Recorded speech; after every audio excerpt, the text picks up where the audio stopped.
Unless you have been living under a rock, and actually, even if you have been living under a rock, because I just feel like Vermis probably sells really well under rocks, then you know that Vermis is a strange concoction, a artwork video game strategy guide for a game that doesn't exist. Written by Plastaboo, published by Hollow Press. Vermis has 2 books, as well as a soundtrack that let's actually listen to during this video here. It is one of the most incredible creations that myself and many others have come across in some time. And as Daniel from Dungeon Dive says, I hope you're doing well. And if you aren't, I hope you will be. No, wait. He does say that, but he also says, by the time you're done reading Vermis, you'll wish the game exists. And technically, now that wish comes true because somebody who is extremely dedicated and creative and talented actually put together an MS-DOS type version of the game that has done an incredible replication of the art and the pictures of it and everything.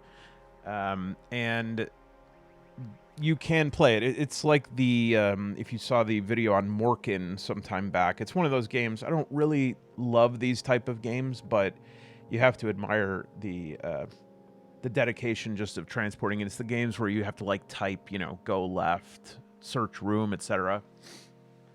And that is available for free. There's a Windows version of it. You could also play it online. And but what I've really wanted is an actual version of this game to play, because we have so much. Like right here, it's kind of like the first one is kind of like a instruction booklet that you'd get with a Nintendo game. They used to give you the instruction booklets in the box. If you were around back then, you know that this was the number one thing when you got a new game and had to go to bed, to bring this into bed with you and just flip through it and imagine. Even when early Nintendo games were just, these books sometimes were just lies. Like I remember Mega Man, the first Mega Man book just had a picture of him with a gun. Like he didn't have a blaster hand, he had a gun. The second one carries this forward expertly, has even more content, more options.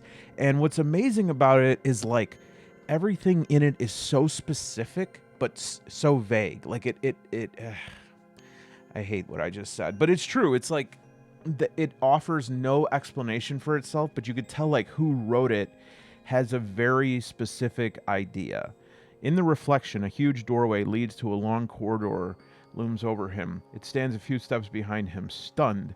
The wayfarer turns around only to confirm that there is nothing there but the dark forest of pillars stretching as far as the eye can see. And yet, when he looks at the mirror's image once more, the gate is still there. Intrigued, he starts walking backwards slowly while keeping his eyes on the glass. Soon enough, he is being engulfed by the walls of that mysterious hallway. We don't really know anything more about that. Something that is introduced in the second one even more is these sort of in-game pictures. It's almost like the first one was for Nintendo and the second one for Super Nintendo. The album itself is by Radagast. It's really good. I'm playing it with the utmost hope that if Radagast or Plastaboo do not put a claim on it, or I'd be happy to revenue share, honestly. But just because I just feel it's so like the book, so evocative, and every song has like a little bit of an entry to it as well. Also recently, this is Age of Rot by Strange House, which is a little bit of a different experience at first. And at first I didn't totally get it. But then when I figured out what it was, I was like thrilled. Actually, let me move my camera down just a bit.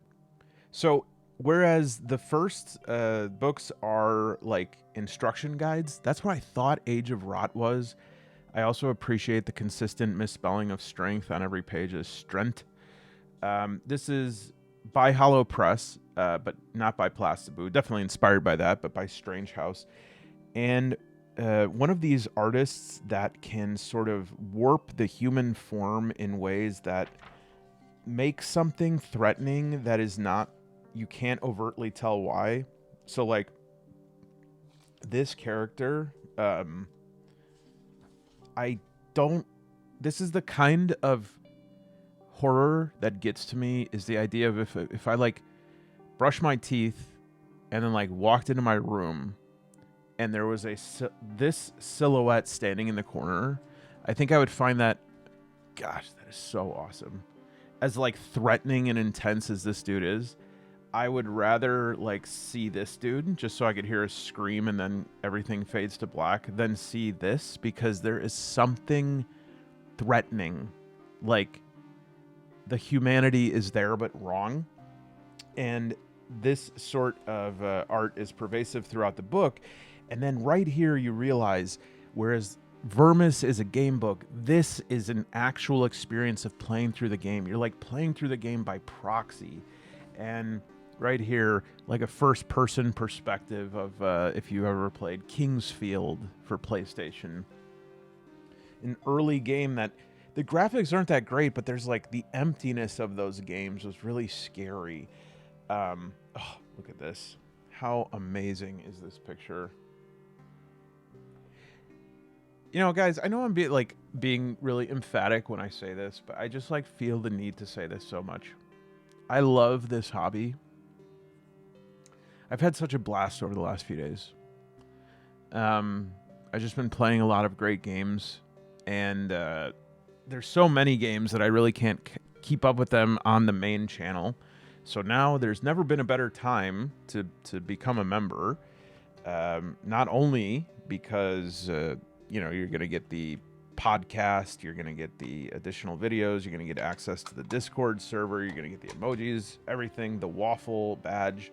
But for $3.99 a month, you're also going to get lots of additional videos. I'm definitely going to be doing a review. Check this out. I'm going to take a picture here of all these games and stuff that I have on deck, just to give you an idea of what we're dealing with here. Let's see. All right, so yeah, this is I got the thank you to channel sponsor Noble Knight Games. I got the Fallout board game, which gives us tons of awesome, really detailed miniatures. I also got the ones from the show just because they're on sale. You can see at the top. But I also got The Walking Dead All-Out War by Mantic. With that, I'm planning on finally doing the solo playthrough of The Walking Dead by Free League. I got this Cyberpunk Edge Runners Toolkit. I don't know anything about Cyberpunk. I've never played the video game. I've never played the RPG. I don't know anything about it. Oh, this is one that I wanted to share that looks so good and so funny. 55 and I are going to play this tonight for the member SEAL Team Waffle Alpha members podcast, and this game looks incredible. You play as like producers for a public access television station. It looks so good. I've been using the Hansen expansion, which is one of the most incredible expansions I've ever seen for any game. We're definitely going to be doing a Mouser playthrough soon.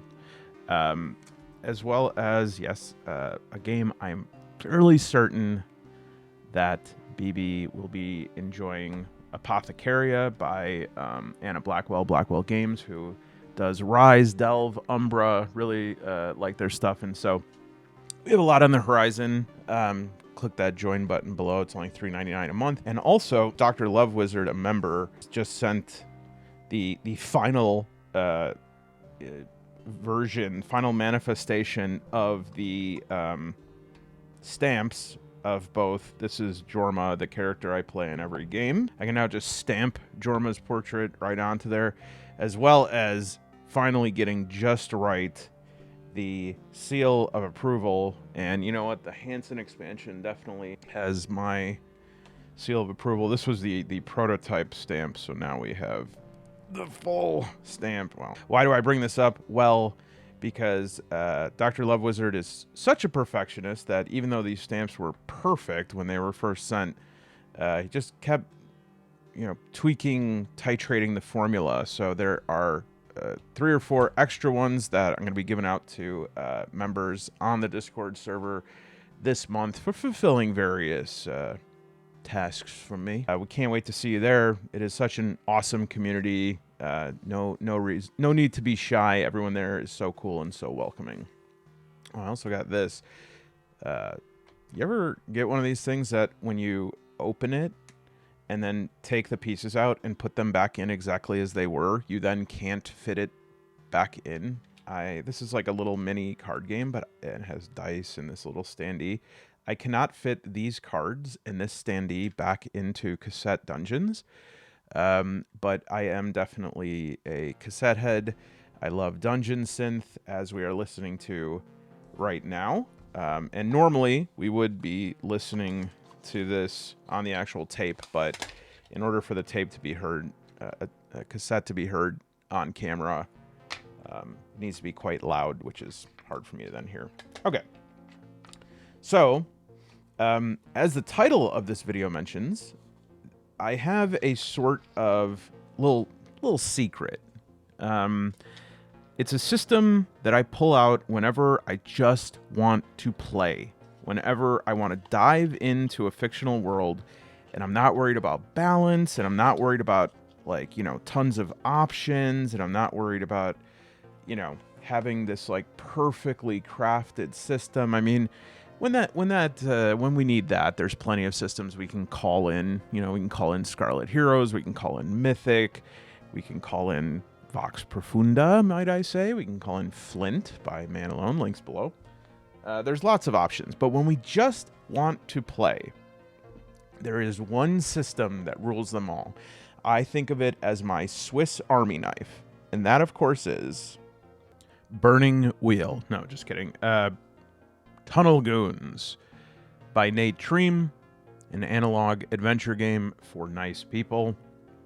And here is Tunnel Goons. Boom. This is the entirety of it. It is not balanced. It is not complete. It does not give you instructions for every single thing. It is not made for solo. But it is perfect. It is perfect for just going. And especially if you are somebody who does not like combat, it is perfect. I do not love combat. I use combat as an inflection point for narrative. I just want to know who won, how much damage was done, what was it, a big victory? Was it a small victory? There's some times where I do prefer a more tactical, strategic combat, and when that happens, I prefer a wargaming type approach. And so for me, Tunnel Goons is awesome. Everything is determined by a 2d6 action roll. You have 3 stats. You roll 2d6. You add those together. You add the relevant stat, which is Brute, Skulker, Erudite, which is like strength, agility, lore, presence, intelligence. And then for every applicable item that you can use for that action, you add +1. And you just have to have higher than the difficulty score, which easy 8, moderate 10, hard 12. Then when you if say that it's an easy task and I rolled an 8 here, and let's say it was jumping, in my usual example of jumping across like a chasm, and that chasm had a difficulty score of 8, and we'll say that my agility or skulker score was 2. Let's say I had winged boots for 1. I rolled 8, plus 2 is 10, plus 1 is 11. The difficulty was 8, and I was able to leap over that chasm. Now, in combat, say you're fighting somebody who is difficulty... By the way, this is available on itch.io for and drive-thru, I think, for pay what you want.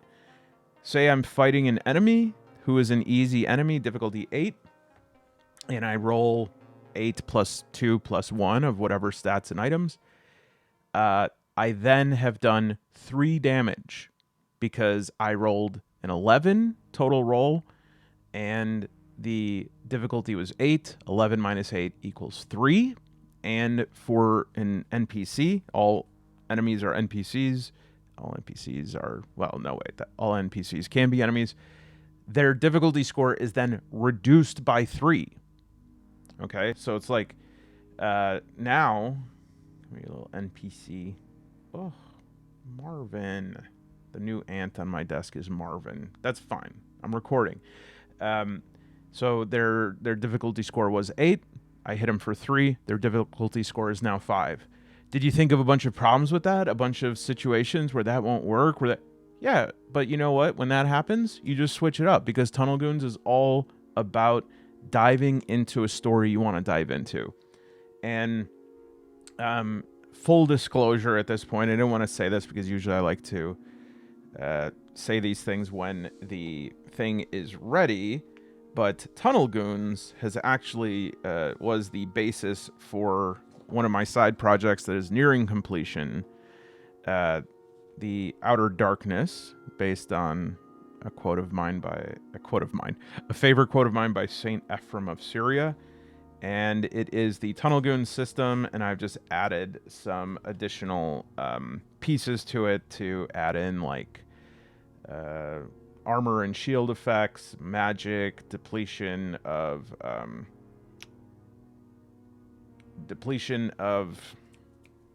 like item quality and stuff like that. And so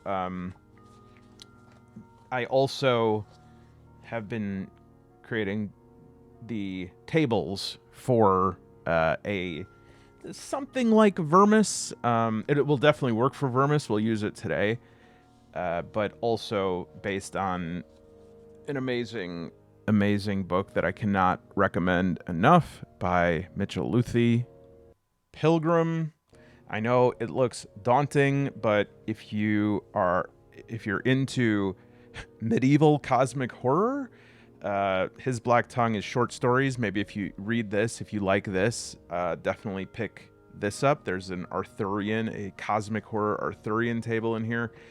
And they're actually working on a Pilgrim Merkborg sort of game that they were hoping to be done by now, but they're having some art and distribution, timeline stuff happens, and so they're going to be getting me a copy of that though when it is available, and we'll check that out. It's like a book that takes place in the Levant around the 7th to 11th century. It's like got a lot of different ancient religious sort of folklore, mythology, stuff like that. It's amazing. And so I think that that is along the same thing. And by the way, sorry, someone's dribbling a basketball right outside my window. I almost went out and yelled at, well, I wasn't going to yell at them, but then I saw that it was like a father teaching his son how to dribble a basketball, and I was like, I can't interrupt this sacred moment. Okay. Anyways, I was carrying on. So we will use Tunnel Goons. We'll use some of these tables. Originally, I worked on these tables actually as a sort of prophecy table for Ultraviolet Grasslands.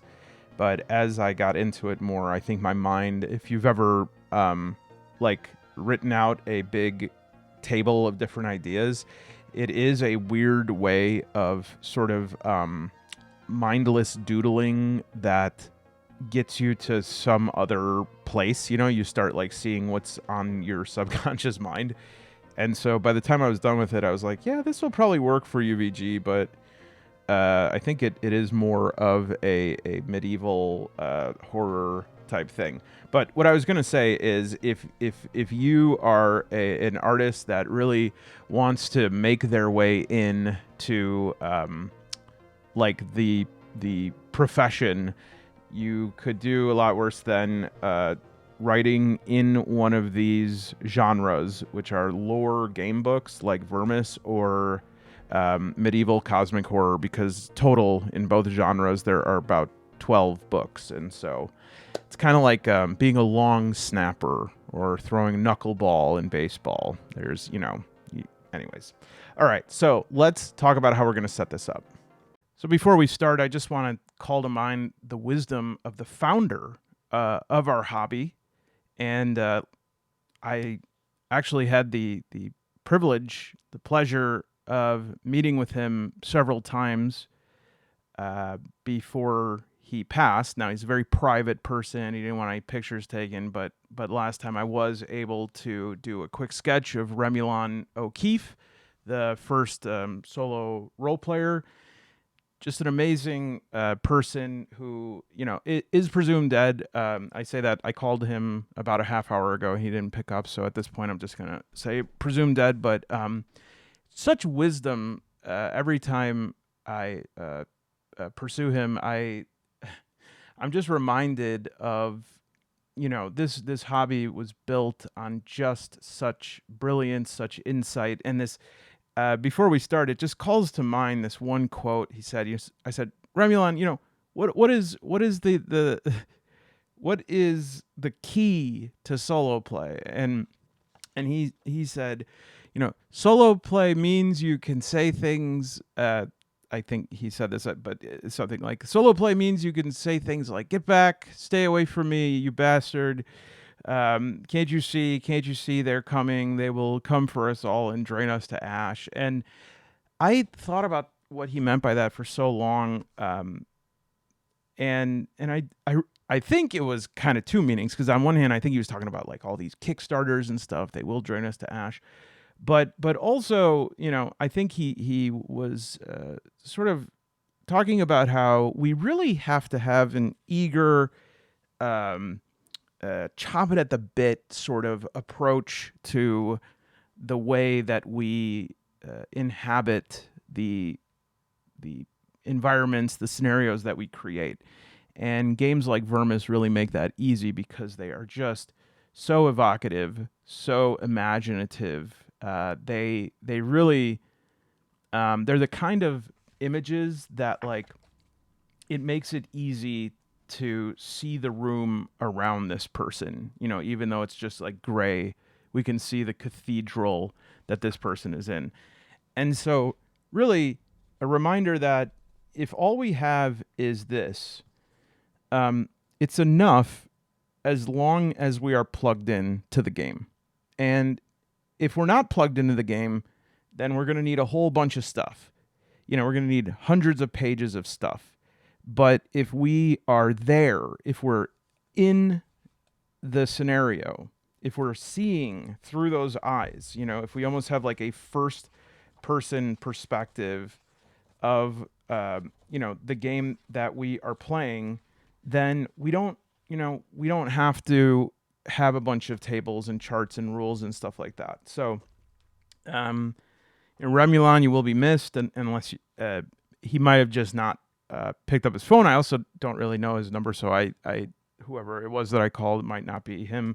But thank you for your guidance, and I will, as long as you are around, I will never stop seeking your wisdom.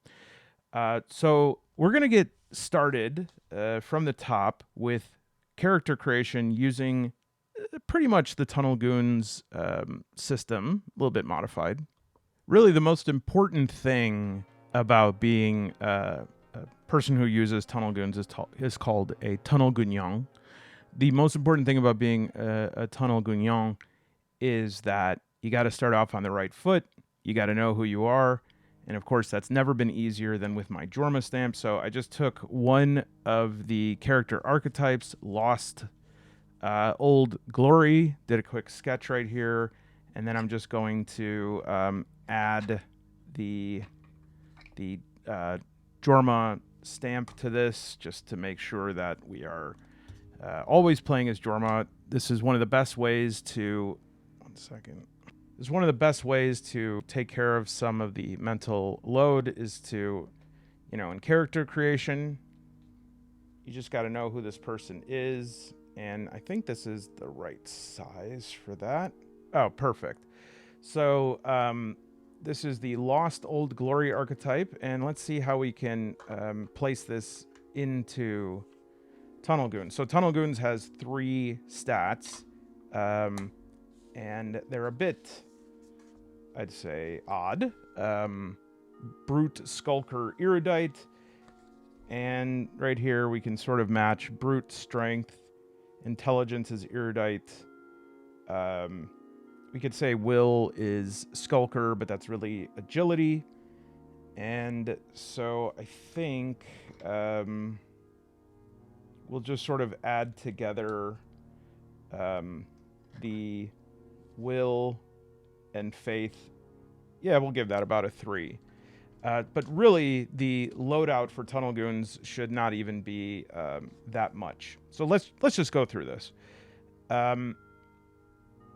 So as I said, for action rolls, the example here is pretty helpful. As an action, a player character fights a Robo-Mantis with a difficulty score of 10. The player rolls 2d6 and adds 2 from their Brute ability, 1 from their sword, and 1 from their shield. That is something I changed in my thing. It's like not adding the shield at the time of the combat roll. But anyways, the total is 12. The difference between 12 and 10, which is the difficulty score, is 2. So the creature takes 2 damage. And then their difficulty score is also their health points. So now the Robo-Mantis's difficulty score is 8. If the roll was 8, then the player would have lost 2 health. All right. We can hold 8 inventory items.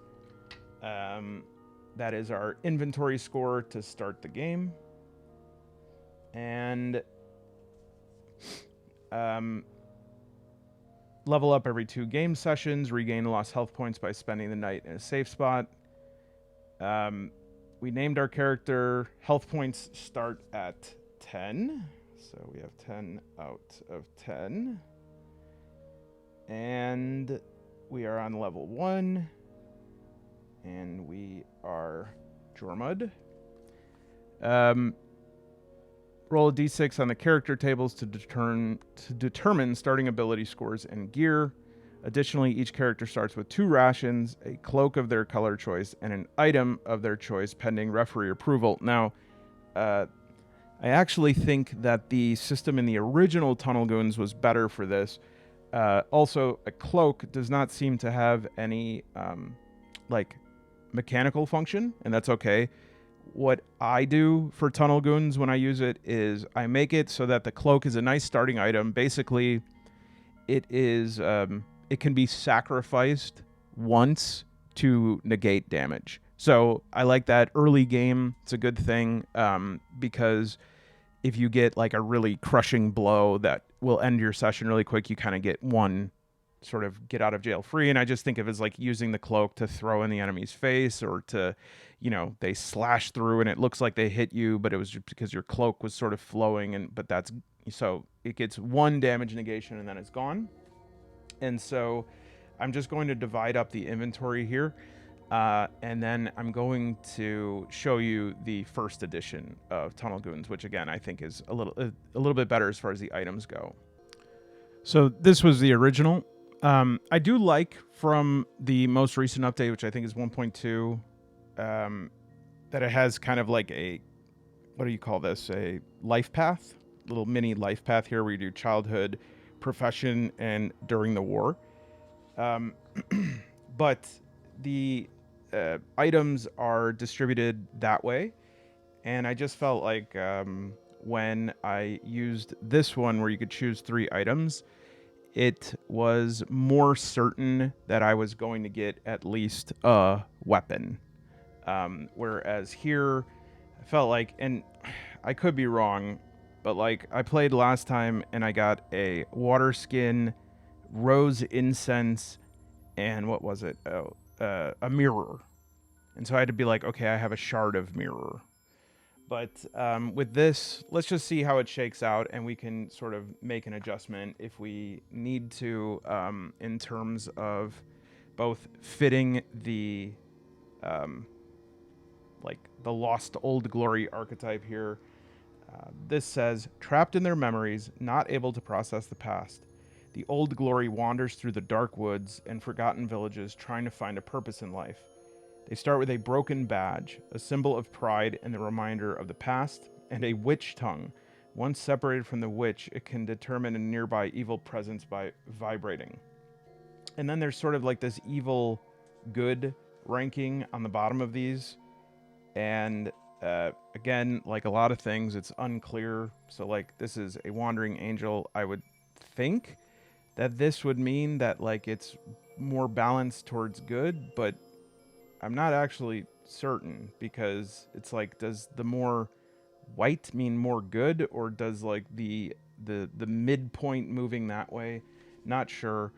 But we can say that we will start by assuming that maybe Lost Old Glory here is not necessarily out for what they may have formerly been out for, you know, protecting the weak or the innocent. Maybe now they're seeking something like revenge or making things right, or maybe one last stand. We can use the tables to figure that out. But the character tables here, we're going to roll 1d6, and this will tell us what stat we get. So we got a 5, a book fetch. This is 1 erudite, quill, and ink. So I'm going to like hold off on putting the quill and ink, but I will take +1 erudite.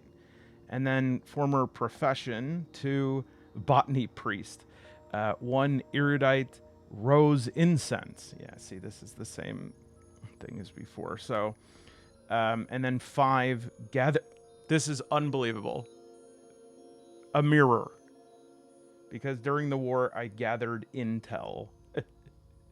All right. So, what we'll do is we'll take some of that, and then we'll kind of add some of our own stuff here. So, I also made the executive decision during my play that up to 3 smaller items, like consumables, rations, torches, can take up 1 spot. The cloak is a consumable.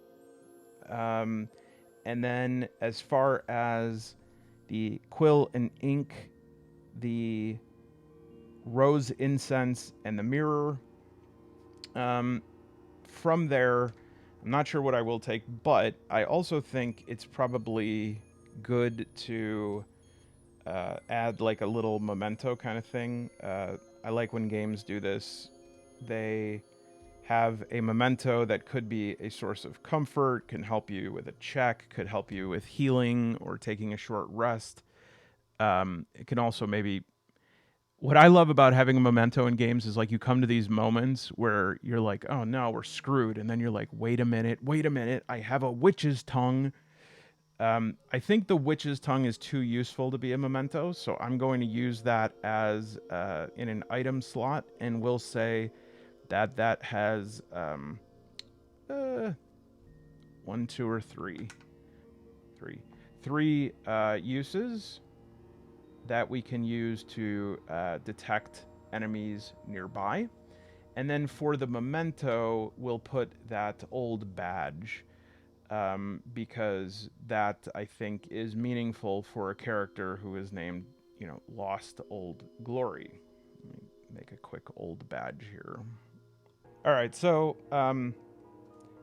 I will say this book fetch, that was childhood, so that's fine. So we can say that, well, I do have 2 erudite, and I have 0 brute and 0 skulker. So this is an interesting character.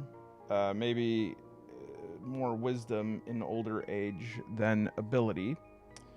But we have this botany priest as a profession. I think I'm going to override that one, and we are going to say that this was a... I think actually Vermis says it, right? Trapped in memories, old glory wanders through the forgotten villages trying to find a purpose in life, a broken badge, a reminder of the past. So we'll just say that this was a warden of the woods. Someone who protected some territory of the woods. And then the final piece was the mirror. I think I need a weapon. So instead of a mirror, we'll just do a 1 to 3 melee, 4 to 6 ranged. 4. All right, so we'll do a... what was that thing? I'm trying to think of what this might be called. It's like a weapon, like a chain hook. I like that. It's like a ranged weapon that I can pull back, mostly because I don't feel like managing ammo. And that's the great thing about Tunnel Goons. You're like, I just don't feel like it. And then all this other stuff, maybe we can manage that later, but we'll do 4 items. And let's see. In lieu of another item, I'm supposed to get 3 items in addition to the ration and cloak. I'm going to, just to survive, going to give myself 1 point in, not brute, but we're going to call that, actually, let me think of, we'll use the ones from my, from the Outer Dark, which is, I really like the ones I chose here. Flesh, Void, and Lore. That works better for me. All right, perfect. So I just gave him, what is that called? A gorget, some pauldrons. We got our old badge, 2 rations, a cloak, 3 uses of a witch's tongue. We have a chain hook. And remember, this is the best part about Tunnel Goons is you just had +1 for all that stuff. As the game goes on, you might want to say, okay, I found a better weapon, it's +2, but just keep it very simple at the start. And so 1 flesh or strength, 0 void, which I like void because it's sort of an ethereal connection. You could use it for perception, will. I also use it for, like, interchangeably. You could use it for agility and stuff like that, but the way that I set it up in my game adaptation is that flesh, you are good. Oh, wait, no, that's not the most recent version of it. Let me see here. I'll give you a little preview here. Yeah, so flesh is, if you look at the middle of the left column, strength of body, movement, inflicting or resisting pain, power and agility. Void is connection to the above or below. Focus, fate, feeling things, and lore is reading, perceiving, speaking, knowing things on this plane of reality. I also added an elite sort of difficulty score where you add your level as a way to kind of scale it. And then, yeah, I like the life path system, so I built that out like a little bit. Okay, so we should then also choose, this is from Severed Books, the pieces from Sickest Witch. Probably none of these fit me great, but I love grizzled old characters, so I think we'll either do this guy or this is maybe a little too intense. That could be an adversary. So we'll use this, and then any of the other ones should we need them. All right, so to start here, we'll just start with this book, and we can pull in any of the other ones if we need to. A corpse kneels beside a well, mesmerized by the reflection of its living flesh. It wonders what could have been done and could have been. And for as long as the moon shines, the feeble illusion will prevail. A light sparks in the dark. Which flesh is your flesh? That is a frequent refrain in Vermis. And so in terms of the good and the evil, perhaps I once felt that I was good. Perhaps I still want to believe that, but I'm starting to wonder if I ride into the darkness because I wish to vanquish it or because it is what I am of. Right here is a set of what I see as conditions. And we'll do like a 1d10 with reroll here to see if we could see anything that our character is prone to. 7. 1, 2, 3, 4, 5, 6, 7. Blindness. Okay, this is interesting. So we have maybe some sight difficulty. And we don't know, that could be vision of the sensorium, or it could be another type of vision. We will see, because void score is 0. The world is brimming with death and horror. Sometimes we cannot help getting hurt, but some wounds are more grievous than others. One of the mechanics that I use is in Tunnel Goons, when your health reaches 0, you're dead. And what I've done with that, just to try to get like a longer campaign, is when your character's vital pieces, that's the HP. It's a bit indulgent, but yeah, you hack up enough of your pieces. When this is middle of the right side, when they reach 0, you can perform 2d6 death roll, and you have to achieve a score of 12 plus level. So right now it's like 13.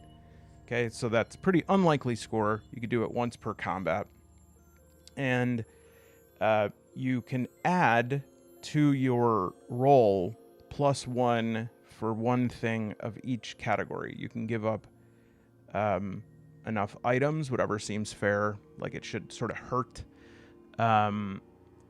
And you have to add these things prior to your roll. So you can lower your ability points, you can lower your total health, you can lower, if you have a companion, you can sacrifice them, and then you sort of make sense of it in the narrative and the ramifications of that. If I have a little sidekick and I just kind of push them into the way to take that hit, whatever it might be, but it just gives you another chance to keep playing. Okay, so in terms of getting started here, let's take a look at the tables, and we'll use the Necromantic Oracle a few times and see if we can determine what is what here. So this is a D100 roll. And we'll roll it 3 times. 37. Sapphire Serpents. Oh, actually, the dead reveal Sapphire Serpents. So maybe this is like a soothsayer who I've gone to for tell me what my future holds. And they say, I see sapphire serpents. 78. That is column 2. Oh, wow, that works. And they come in the form of hissing steam. Sapphire serpents hissing, made of steam. And then we'll go column 3. 13. Implying or hinting at an unclaimed debt. Sapphire serpents hissing an unclaimed debt. All right, so this is a broad or oracular input. This is not something that is simple. It's very, very metaphorical. And so I think, whereas I like to just kind of go with a lot of inputs, with ones like this that serve thematically, take a minute. One thing that's very powerful is just doodle. Do a little doodle. Wait a minute. Don't poop your pants. All right. So blue. I was going to say blue is sapphire. Sapphire is blue. And so I'm just going to kind of start here and doodle a bit. I'm going to roughly, like I'm telling my mind to make a snake, but not totally. And I'm going to just let it... Oh, I think I wrote on my Vermis book. One moment, please. Actually, I find this quite productive here. The... Uh-oh. the word that I got a little bit of sapphire blue marker on was lost. And the moment I lifted my marker, I saw the caduceus, which is actually not a medical image. I mean, it's used so often as a medical image that it should be. If you don't know what I'm talking about, it's like the sort of snake thing here with the two-headed snake and then the like wings. The caduceus is actually like Hermes' staff, so that's like business negotiation. Sometimes people see it as like deceit. The actual medical staff is the staff of Asclepius, which is a staff and then a snake around it. But the word lost, I think, is probably fitting because I don't know where we'll go eventually with Vermis, but it definitely starts at Greengrave, Dead Man's Garden. And it said my guy was a botany priest. And the first steps of the game are through this garden to the graveyard and then the isolated crypt. So we could probably keep a map, and then I mean, I have to be honest, it's like I thought of the caduceus, the intertwined snakes, and then I was like, oh right, it's actually the staff of Asclepius. But I thought of medicine, and I'm thinking about some sort of unpaid debt. And this is a botany priest, unpaid debt. Was a warden of the woods, so these may be the woods. Lacks sight. Okay. All right, what if we said that Jorma went to some sort of healer, and this healer, see if we can get anything that comes close to a name off of here, was a fraud, and his name was Rabia. That's right. Rabia is how you say that. So I'll take some notes here. So we had Rabia was a healer and promised Jorma to fix his eyes. Yes, because he couldn't be a warden of the woods anymore because his vision was poor. So he goes to Rabia, and she's an old healer, and she says, "Oh yes, I can give you the sight. I can restore your vision more than your vision has ever been before." And so I paid, and then when I woke, my sight was even worse, but I've started having visions. And my sight's not gone. I'm not blind, but maybe I'll have moments where that I lose sight. I keep having visions of some sort of ancient artifact. I don't know what it is. Could be a cultural relic, archaeological find, and I see it in some sort of ruins. And I keep seeing aspects of this, and it's of stone, and it's covered in dust.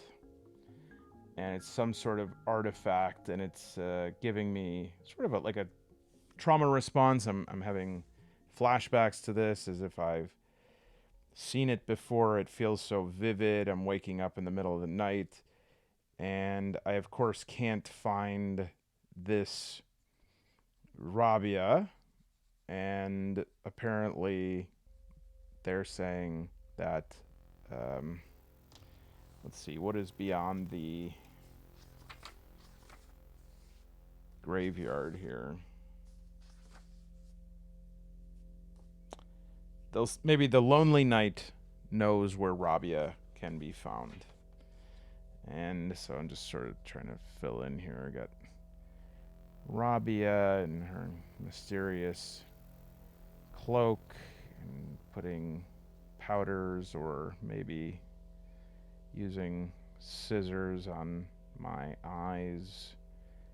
And I don't know why I trusted some sort of healer that you can't even see their face because of the cowl, but you know, hey, look, in the land of Vermis, there's not necessarily a Yelp or a White Pages, so if this is who we have, this is who we have, and I need to go to the Lonely Knight. And so what we know so far, if I start right here, is that I need to go through the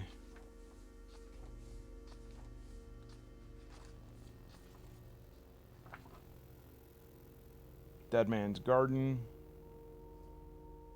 and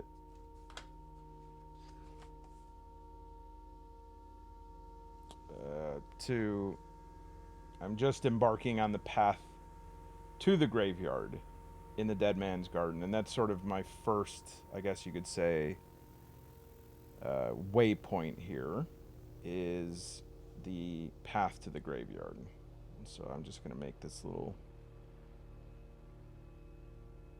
to the graveyard. And then beyond that will be the graveyard, and I'm looking for the isolated crypt, which is going to be in here somewhere. So I'm going to clear my space here. All right, so now there's no, like, other than the rules I said, there's nothing more, right? And so where we get what comes next, we have to use the tools available to us. So I think that we probably could get pretty far with our Fate Mill, with our bowed dice for any sort of, this is a tail, treasure, trick, or trap roll. These are NPC reactions. And I also think that we could probably do, especially on the road, like a D6. Now, if you're familiar with my channel, you might say, hey, wouldn't this be perfect to use your own supplement, Flint? And I think this would work really well here. I'm just trying to develop my next game. And so I wanted to try a few different things. And so we'll say if I roll a 1, this is some sort of hazard,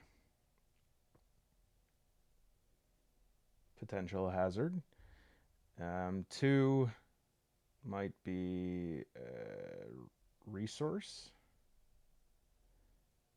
3, we'll say an encounter.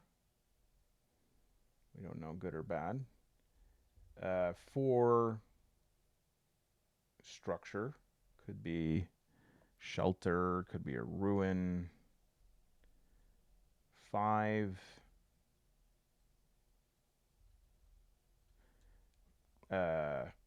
let's have a memory.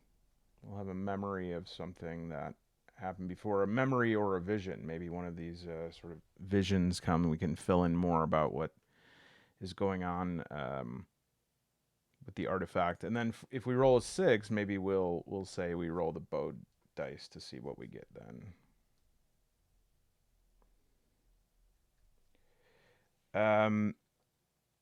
So let's see. The Dead Man's Garden.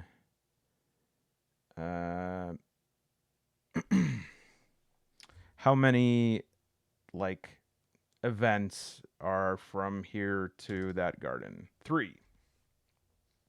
All right. So we'll roll 3 times. And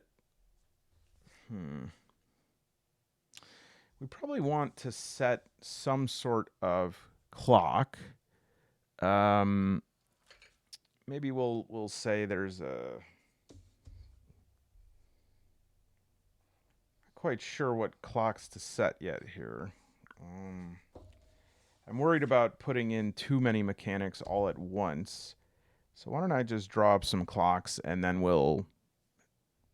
I think it'll avail itself, like what those clocks can mean. Okay, so let's do the first length of the road here. We'll roll a d6. 4. Some sort of structure has appeared. And in terms of what I have available to me here... Are these the Mythic Adventure Crafter? Oh, yeah, these would be good. All right, some kind of structure. You can just take a look here. I haven't looked over. I'll look at it with you here by holding it up. Okay, those don't seem like locations. Meta. Plot lines, characters, theme.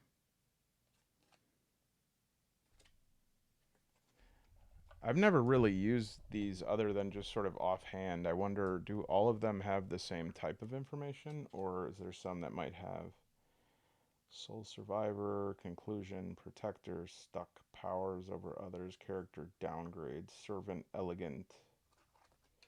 So these are very plot-based.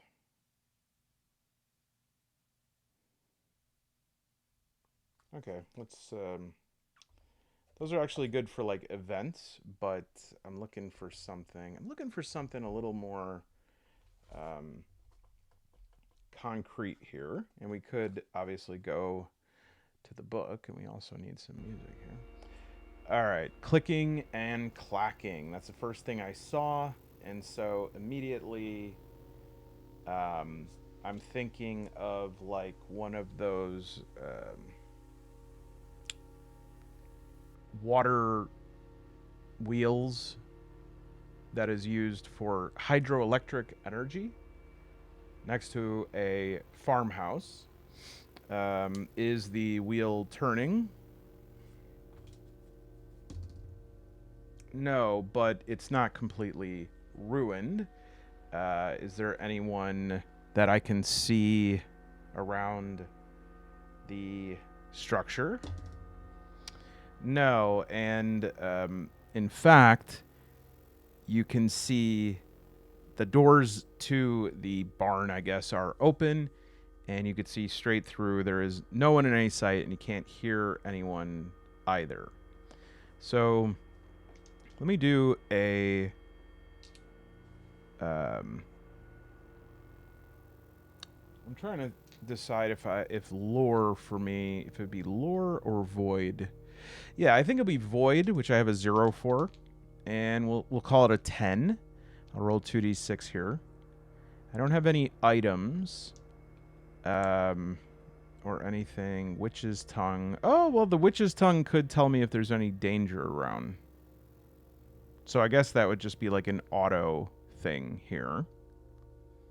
Yeah, I'm going to use the witch's tongue once. Is there any danger in this, like, location here? No, and actually I feel quite calm. So I can go inside the barn. And in there, Digging through earth and rock, clothed in silk and velvet. Grate your teeth, fresh brewed tea. All right, so velvet was the first thing that sparked for me. I thought of the velveteen rabbit. So I'm going to think of rabbits, and perhaps I see that there is some a rabbit there, and perhaps I quickly take out my chain hook and give it a shot, see if I can get a ration for myself. So that would be 2d6 plus 1, and since I kind of snuck up on it and I have a good view of it, we'll call it an 8. 6, 5, 11 plus 1 is 12, so we definitely hit that. So we'll give ourselves another ration. And now the clock, one of the clocks has made itself clear to me. We're going to have one of these here called condition self. And this will be condition supply. And rather than tracking things like ammo or rust, usage, we'll just say in general, when this clock here fills, the condition of self, I need to either sleep, I need to eat something, and if the condition of supply is used up, that means that, or actually maybe, condition of supply is used up might mean that something spoils. We'll figure it out, but I do know that we'll probably add one of these for every location, and then we'll also add one if there's an additional one if there's a failed dice roll. Still don't know about the third one yet. I wanted to say that it was like night, but that sort of goes along with condition of self. I won't worry about it too much. All right, so I snag that rabbit, and we will move on to the next one. We'll travel again, and we'll roll a d6 here. And the next location is going to be a memory. Okay, so for this, I'm going to use my own necromantic tables and see what I can come up with. All right, we'll use our dyadic d20s here to get a d100 roll or two. And we have, all right, I'll take it. We have 66 for the first one. Oh, yeah, actually, I have a d50 table on the bottom. This is like a d100 table, and this one is divided up with columns that say, column 1, the dead reveal, column 2, in the form of, column 3, implying or hinting at. And then this other D50 table, which I can just, roll D100 and divide it in half, is vision source, omen or message, and final sign. And then on the right, what do I have here? Oh yeah, this is a D100 of... Oh, like this one changes the divination. So if I have a sort of divination... This is actually a cool system. If I have a divination and I'm like pursuing things based on that, this would alter it in some way. But let's actually, as I am, what do they call it? Butchering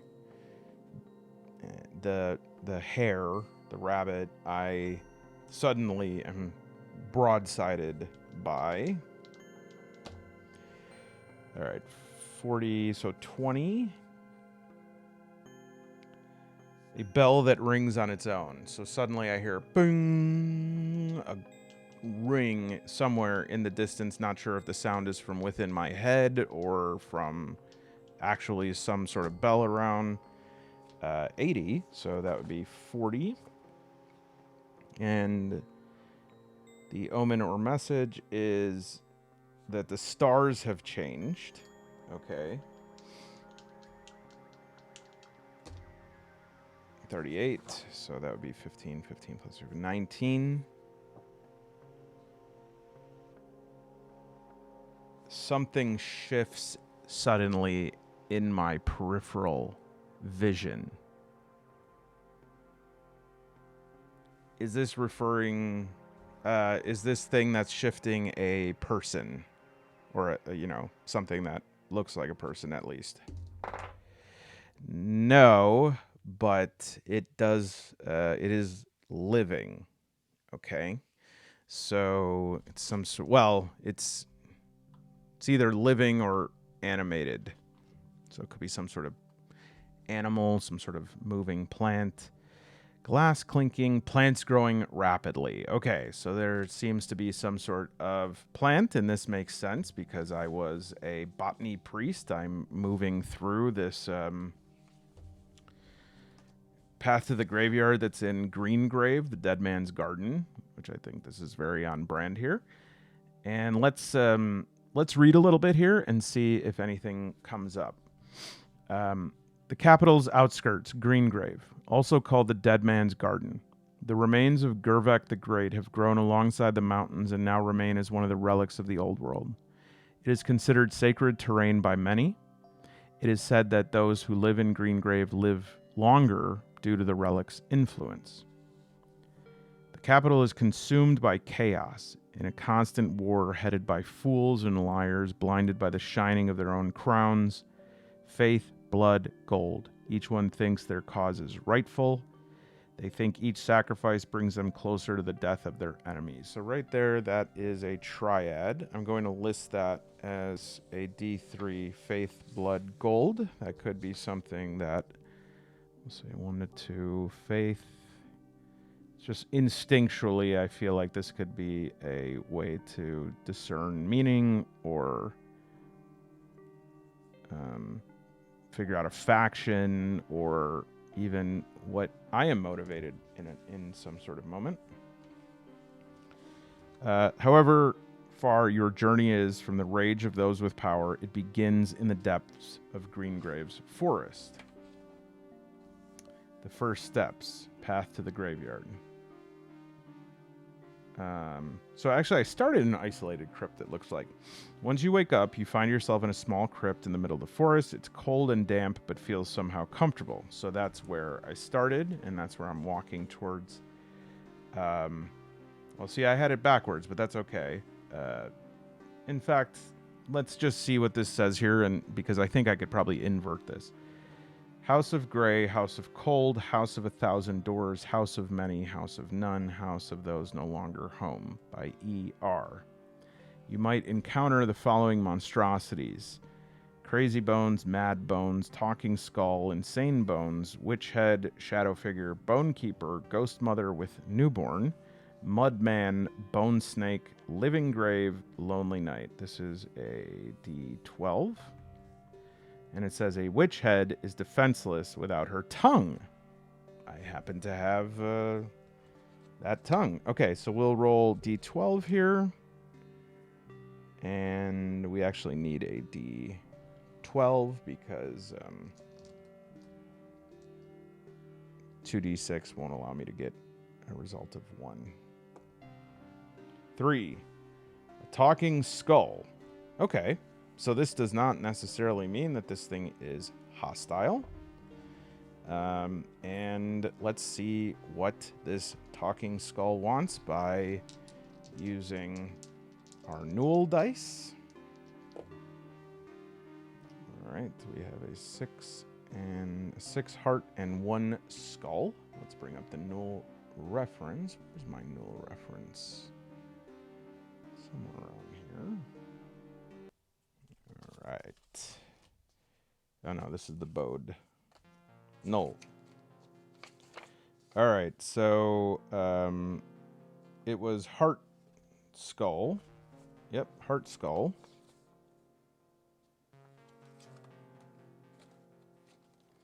All right.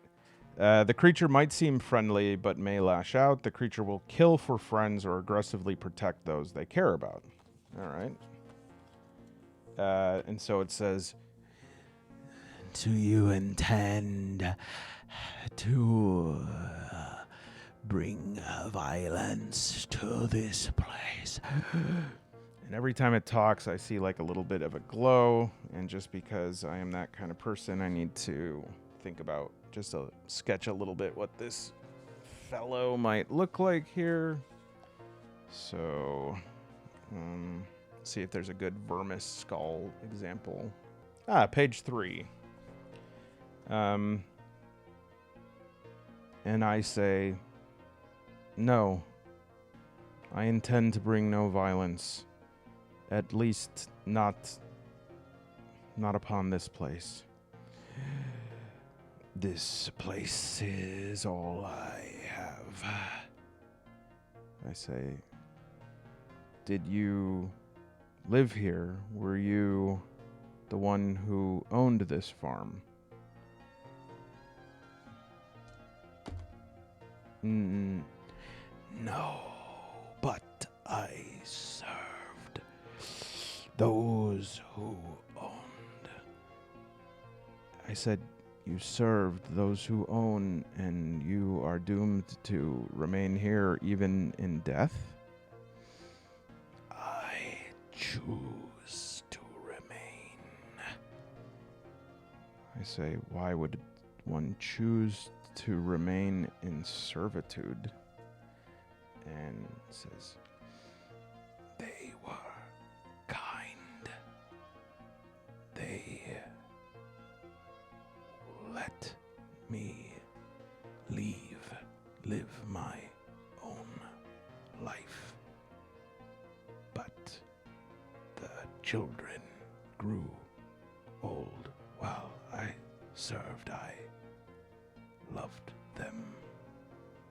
Even though I was a prisoner from a far-off land, they made me a slave through war. I lost, became their servant because of their position, but they never wanted servants. They let you leave and you didn't go. No. I thought about it, but realized I had no other purpose. And even now in death, I have no purpose other than to serve. Well, you know, I never thought I would say this to a, no offense, but a floating skull, but I think I understand what you mean. What do you mean?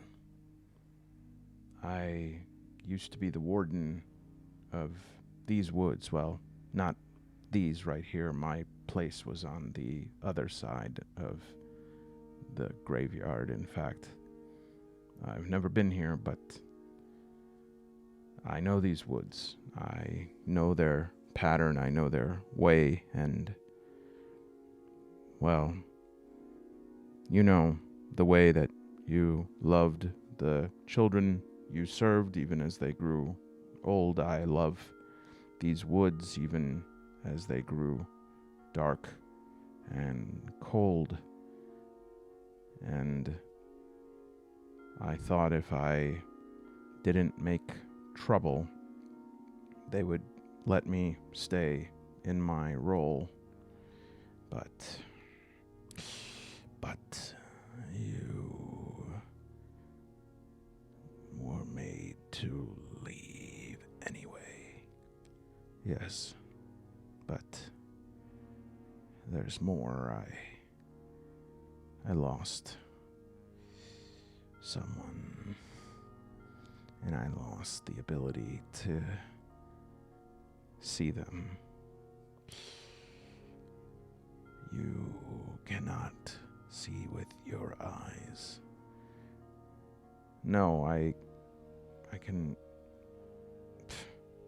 This is gonna sound crazy, but it's like the less I can see with my eyes, the more I can see with, I don't know, it doesn't make sense. I stand, or I float here talking to you, and I am a disembodied floating skull. I do not think it is beyond my ability to understand desperation. And I look at this skull and I say, my name is Jorma. And I just, nothing. Skull's kind of just floating. I'm like, are you going to tell me your name? I lost my name. You lost it? You mean that you had to take on another name? No, not in life. I fade like you, losing sight, but other sight occurring. I lose pieces of myself, but I have so very few pieces that are corporeal that once you lose those, you begin to lose other things as well. I see. Well, since there's really no one here anymore, I certainly could use somebody to help me see. You think that a hollow-eyed skull could be your seeing eye skull? Yeah, actually, you know what? When you say it like that, I guess it's kind of ridiculous. I mean, I'm sort of not even able to believe whether or not I'm actually talking to you right now. I am kidding. I said I lost my name, not my sense of humor. And I kind of like realize that is laughing, and I'm sort of wincing a bit. He said, you, before I join you for a while on your journey, I must ask, are you a killer? Am I what? You know what I mean. Will you kill? Have you killed? And like, I realized that I've never been asked that question before, and I've never even asked myself that question before. And I say, yes. Have you killed from malice? No. Have you killed for gold? Have I killed for gold? Maybe. It's complicated. Is it yes or no? I killed for gold, yes, but it wasn't for me. I needed to buy something for someone else. And then, before I could give it to them, I understand. I saw missing pieces from you. I know that you are bereft. I will join you. Great. I need to call you something. You can pick whatever name you like. So, our friend here is going to be named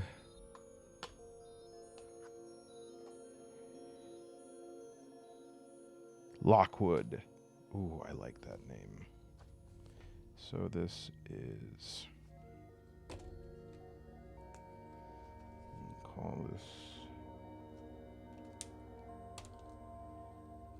Lockwood.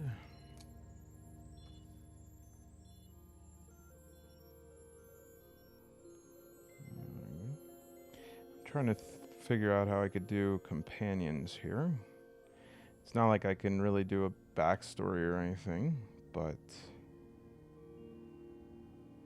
we'll say that Lockwood... let's see if there's something that I can, like, give Lockwood just in terms of the Tunnel Goons instructions, which I'm...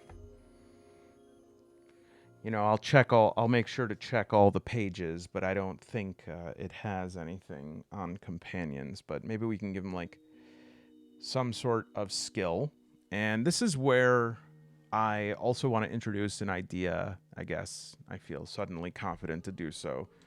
I want to introduce an idea that I am introducing in my Tunnel Goons adaptation, which is tags. I think that this is a good time to do that. All right, so just like trying to determine what's an appropriate build out for this. I think companions probably be good to have one thing at 0, one thing at 1, one thing at -1. And so obviously flesh -1 because, no flesh on a skeleton. Lore 0. I did put that at 1 because I'm like, oh, it's kind of like a brain, but then I'm like, no, I can't even remember his name. So maybe he'll instinctually know some stuff. And void 1, because this is obviously a creature that is animated by void type things. And now I'm going to give 2 tags to Lockwood. And maybe I say, well, I'll call you Lockwood because we're both we've both been locked into these woods by our duties or our obligations or whatever. Sounds good. So, well, let's do an item first. Now, I don't really know what item... I would say that, to me, a skull companion can realistically have 1, maybe 2 items. So we'll say 2, and really they have to be small. So I think the one that I'm thinking that we could put here is a candle, which could be like a torch. And for tags, we'll assign 2. Floating. And we'll also say hollow. And the tag system, I'm still trying to figure out a good way to do this, but essentially what this would do is it'd kind of take the place of talents or skills in that, they're sort of micro-specific. It's not something like... I guess it could be something, like lock picking or something like that. But essentially, when a character has a tag that applies to a certain situation, that tag could add a +1 to the result of the roll. And so right now it's like floating and hollow. What could those do? Well, suppose that I needed somebody to float up and hit a button. Well, that's Lockwood's able to do that. Suppose that I needed to port a liquid, and carry it across a bridge. Well, certainly Lockwood wouldn't love being filled with liquid permanently, like as storage, but probably could do that to help me get across that bridge, and so I'd add a +1. Some tags, and I think we have to be sort of just, not really honor code, but the sort of realism that comes with solo play of saying, like, I'm looking to have a great time, and sometimes a great time requires the limiting of capabilities so as to create novel challenges for myself. So some tags, you could use them whenever they come up. I will probably use floating whenever it comes up, because it seems like a floating skull does not tire itself out to float, right? You don't see a lot of floating skulls these days taking naps. Hollow, I could use that once, but I couldn't fill him up 3 times with 3 different liquids or hide 10 keys inside of him. And so that one's not necessarily consumable, but it's limited while in use. But there can be other tags that are sort of consumable. And what I mean by that is, say that I get a tag of enraged. That might last 1 combat. Or if I go into an area that I'm trespassing, the tag could be trespasser, and then that will heighten my danger, heighten the other perceptions perhaps, or lower my stealth rolls. And what I'm still trying to figure out is, like, should there be a limit to tags, or is it just sort of your imagination? At a certain point, I do think there's an accounting issue if you have like 50 tags.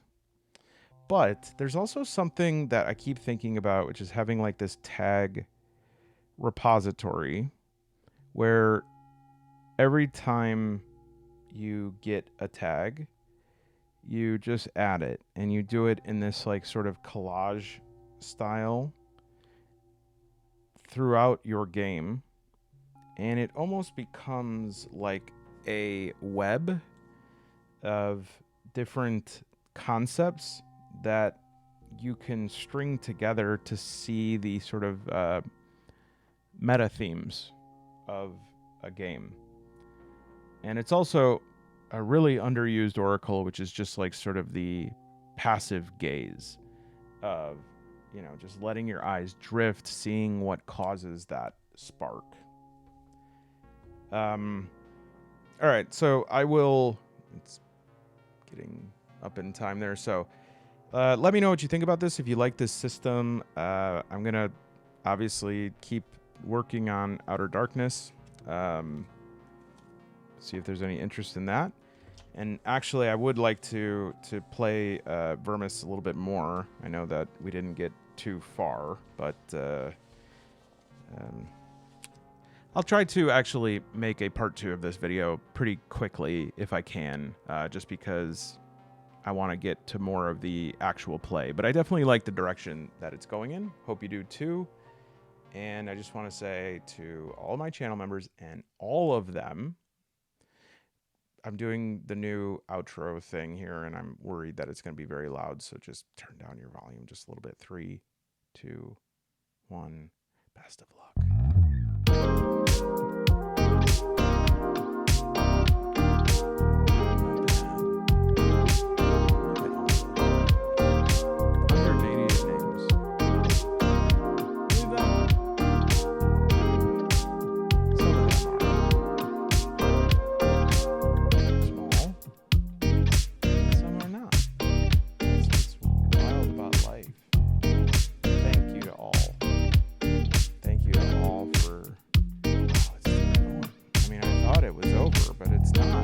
Put like the